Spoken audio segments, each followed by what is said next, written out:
செம்மண் வெந்து கனிந்தது. செம்மண் வெந்து கனிந்தது.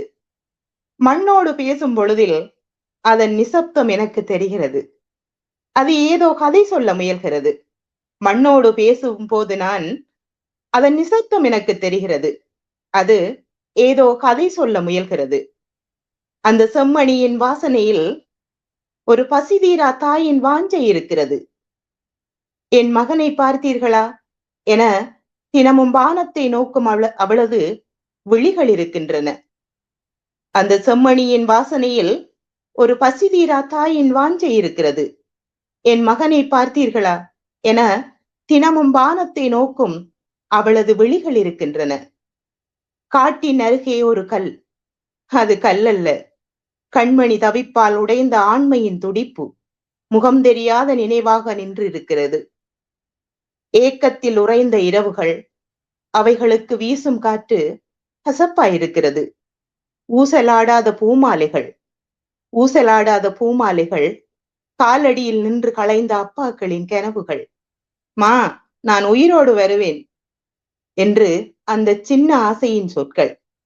அம்மா, நான் உயிரோடு வருவேன் என்ற அந்த சின்ன ஆசையின் சொற்கள் இன்று செம்மண்ணில் உறைந்திருக்கின்றன, ஒரு சத்தமில்லாத சத்தமாக. அந்த இடத்தில் மௌனமே நினைவாக நிலவுகிறது. வெறும் கல்லின் பெயர் எழுத முடியாமலே பல உயிர்கள் அழிந்து விட்டன. வெறும் கல்லின் பெயர் எழுத முடியாமலே பல உயிர்கள் அழிந்து விட்டன.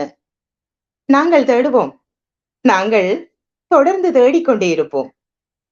சின்னஞ்சிறு காலடி சுவடுகள், சின்னஞ்சிறு காலடி சுவடுகள் சிதறிய கனவுகளாய் அழிந்து விட்டன.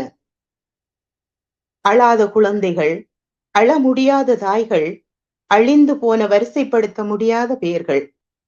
அழாத தாய்கள், அழ முடியாத குழந்தைகள், அழிந்து போன வரிசைப்படுத்த முடியாத பெயர்கள்.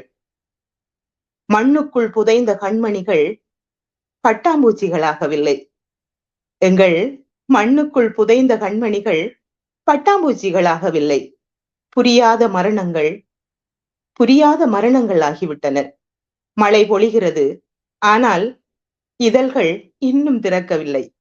மழை பொழிந்து கொண்டே இருக்கிறது, ஆனால் பூமியின் இதழ்கள் இன்னும் திறக்கவே இல்லை. இங்கு ஒருவன் இருந்தான், இங்கு ஒருவன் இருந்தான். ஒரு பிள்ளை, ஒரு பாடல், ஒரு பெயர். ஆனால் இன்று எதுவுமே இல்லை.